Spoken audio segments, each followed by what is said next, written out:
లోకంలో తండ్రులు కూడా అంతే.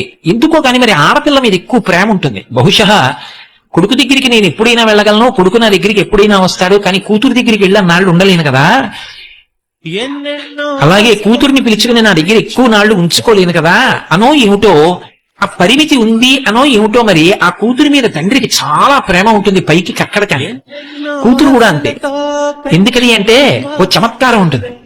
ఏదో ఇంట్లో ఫంక్షన్ అయిందనుకోండి, ఆ వచ్చిన బహుమానాలు ఉంటాయి. అన్నయ్య చెల్లి కలిసి అట్టపెట్లు అన్ని విప్పి చూసుకుంటున్నారు అనుకోండి, అన్నయ్య పరాచకం అంటాడు.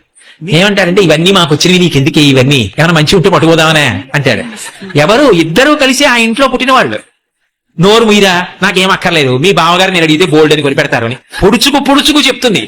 ఎన్ని మాటలు చెప్తుందో నాన్నగారండి, అన్నయ్య అలా అంటాడు, పెట్లు కానీ నేను ఇప్పుడు ఇప్పానంటే అంటుంది. అది బాధ.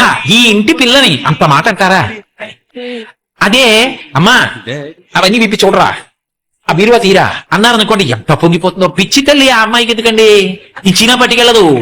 కానీ ఆ స్వాతంత్రం తీసేస్తే తట్టుకోలేదు ఆడపిల్ల.